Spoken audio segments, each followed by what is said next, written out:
আসসালামু আলাইকুম and welcome to Farhan's এজুভার্স। So আজকের ভিডিও হচ্ছে গাউসিয়ান এলিমিনেশন মেথড নিয়ে। তো এই জিনিসটা তোমরা যারা নতুন নতুন ভার্সিটিতে উঠেছো তাদের জন্য নতুন। তাই আজকের ভিডিওতে আমি তোমাদেরকে এই গাউসিয়ান মেথড, তারপরে র্যাঙ্ক অফ ম্যাট্রিক্স, এই বিষয়গুলো নিয়ে বেসিক একটু আলোচনা করব। যারা বোর হয়ে গিয়েছো, ঘোরাঘুরি করে একটু চাচ্ছ ভার্সিটির পড়াশোনা সম্পর্কে একটু আঁচ নেই কীরকম কি, তো সেই জন্য আজকের ভিডিওটা, কোনো চাপ নেই, জাস্ট টাইম পাসের মতো দেখতে পারো। সো প্রথমে আমরা এখানে তিনটা সমীকরণ দেখতে পাচ্ছি। এই তিনটা সমীকরণকে আমরা যখন এইচএসসিতে ছিলাম আমরা কিন্তু ক্রেমারের রুল দিয়ে সলভ করেছি। ক্রেমারের রুলটা কি ছিল? আমরা কি নিতাম? ডিএক্স নিতাম, ডিওয়াই নিতাম, আর ডি জেড নিতাম। আর এই ডিএক্সটা কিভাবে পেতাম? আমাদের যে এই কনস্ট্যান্টের ম্যাট্রিক্সটা রয়েছে এইটা এক্সে বসিয়ে দিলে কি পেতাম? ডিএক্স। এক্সে বসিয়ে আমরা নির্ণায়ক বের করতাম, সেটা হতো ডিএক্স। যদি ওয়াই বসাতাম তাহলে কত হতো? ডিওয়াই। আর জেডে বসালে ডিজেড। তারপর আমরা ডি বের করতাম। ডি কি? এই ম্যাট্রিক্সটার, মনে করি এইটা আমাদের এ ম্যাট্রিক্স, এটা হচ্ছে আমাদের এ ম্যাট্রিক্স, আর এইটা আমরা বি ধরি, তাহলে আমাদের যে এই এক্স ওয়াই জেড এটা হবে এক্স ম্যাট্রিক্স। তো আমাদের ডি হচ্ছে এই এ ম্যাট্রিক্সের মান। তো তোমাদেরকে একটু রিক্যাপ করিয়ে দিলাম, আমরা এইভাবে সমীকরণের সমাধান বের করতাম। তো এখন আমরা কিভাবে করব? আমরা করব হচ্ছে গাউসিয়ান এলিমিনেশন। আমাদেরকে প্রথমে এরকম ভাবেই সমীকরণ দেওয়া থাকবে তিনটা, আমরা এইভাবে লিখব। আমাদের এইটা হবে ম্যাট্রিক্স এ, এইটা হবে ম্যাট্রিক্স এক্স, এবং এইটা হবে ম্যাট্রিক্স বি।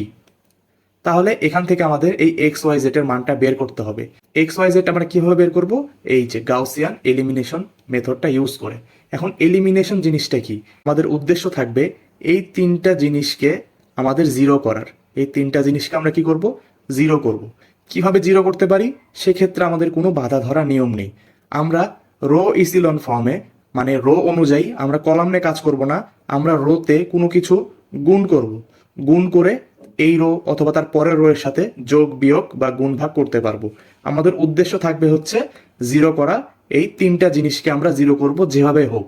এই রোকে আমরা 5 দিয়ে গুণ করে এই 3 নাম্বার রো এর সাথে যোগ করতে পারি। আমরা জিরো করতে কি দেখো, এখানে কিন্তু আমরা যদি এটা জিরো করতে চাই, এই প্রথম রো আর দ্বিতীয় রো আমরা যদি বিয়োগ করি তাহলে কিন্তু এটা জিরো চলে আসবে। এখন আমাদের উদ্দেশ্য কি হবে? আমরা স্টেপ বাই স্টেপ আগাবো। চলো আস্তে আস্তে অঙ্ক দেখলে তোমরা বুঝতে পারবে। এখন দেখো আমরা কিভাবে এটা সলভ করব। তো প্রথমে এরকম দেওয়া থাকলে আমরা আর এই শেপে যাব না, আমরা কোন শেপে যাব দেখো।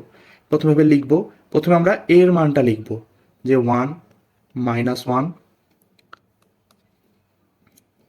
-1 2 1 2 3 3 -4 -5। তারপরে আমরা এখানে ডট ডট দিব, এটা সমান ডট ডট, এটা সমান ডট ডট, এটা সমান ডট ডট। তারপরে এই কনস্ট্যান্টের মানগুলো আমরা এখানে লিখব। কি ছিল? 3 5 -13। এখন এটা হচ্ছে আমাদের একটা ম্যাট্রিক্স। এখন আমরা এই তিনটা জিনিসকে জিরো করার চেষ্টা করব। জিরো করলে আমাদের ভাইয়া সুবিধাটা কি? আমি যখন শেষ করব তখনই তোমরা বুঝতে পারবা, বা আমি তোমাদেরকে তখন বলে দিব। আপাতত আমরা প্রথমে এই ওয়ানটাকে জিরো করি। আমরা এই ওয়ানটাকে কিভাবে জিরো করতে পারি দেখো। আমরা যদি, তোমরা বুঝতেই পারতেছো জিরো করার ক্ষেত্রে আমরা কি করব। আমরা যদি R2 কে R1 থেকে বিয়োগ দেই তাহলে কি হয় দেখো। R2 বিয়োগ R1 এখানে হবে কি? R1টা যা ছিল আমরা তাই লিখে ফেললাম, আমাদের চেঞ্জটা হবে হচ্ছে R2-তে। R2 তো আমরা যদি বিয়োগ করি দেখো, 1 থেকে 1 গেলে কত থাকে? 0। তারপরে দেখো 2 -1 মানে কি? 3। তারপরে কত থাকবে? 1। এবং এখানেও বিয়োগ করলে থাকবে হচ্ছে 2। আমরা কোন কাজটা করলাম এখানে লিখে নিব। আমরা যে নতুন R2 পেলাম সেটা হচ্ছে R2 প্রাইম। সেটা কিভাবে পেলাম? R2 থেকে R1 বিয়োগ করে। এখন আমরা দেখো আরেকটা কাজ করব, এই R3-র এই জিনিসটাকেও আমরা জিরো করব। আমরা একেবারেই করে ফেলতে পারি। কি করব এবার? R3 প্রাইম আগে লিখে নিই, তোমাদের বুঝতে সুবিধা হবে। R3 প্রাইম আমরা কি করব? R3 থেকে R1 বিয়োগ করব, নর্মালে বিয়োগ করব না, 3 R1 বিয়োগ করব। এখন তোমার প্রশ্ন আসতে পারে যে ভাই আমরা কি শুধু গুণই করব? না, আমরা রো অনুযায়ী কোনো সংখ্যা দিয়ে ভাগও করতে পারি। অর্থাৎ যে কিছু করে, যা কিছু করে তোমার জিরো আনা যায় সেটাই করতে হবে। তো এখানে 3 R1 দিয়ে আমরা R1-কে গুণ দিব, তারপরে R3 থেকে বা রো 3 থেকে আমরা সেটা বিয়োগ করে দিব। তাহলে আমাদের কত থাকবে? 0 -1 -11, আর এখানে থাকবে হচ্ছে -22। আশা করি বুঝতে পারতেছো। দেখো এই দুইটা জিনিস কিন্তু আমাদের জিরো হয়ে গিয়েছে। এখন এই পৃষ্ঠার মধ্যে লিখি, নাহলে বুঝতে অসুবিধা হতে পারে। আমরা ওপরে চলে যাচ্ছি, দেখো ওপরে আমরা লিখতেছি এখানে এখন আমাদের আরেকটা কাজ কিন্তু বাকি রয়ে গেছে, সেটা হচ্ছে এই জিনিসটাকে জিরো করার চেষ্টা করা। আমরা সেভাবে চেষ্টা করব যেন এই দুইটা জিরো পরিবর্তন হয়ে না যায়, এমনভাবে যোগ বিয়োগ বা ভাগ করব যেন জিরো যেগুলো করেছি সেগুলো যেন পরিবর্তন হয়ে না যায়। পরিবর্তন হয়ে গেলে কিন্তু কোনো লাভ নাই, দেখা যাচ্ছে তুমি এটা জিরো করলা, এটা আবার চেঞ্জ হয়ে গেল, তখন তুমি চেষ্টা করবা এরকম যাতে না হয়, সর্বোচ্চ চেষ্টা করবা।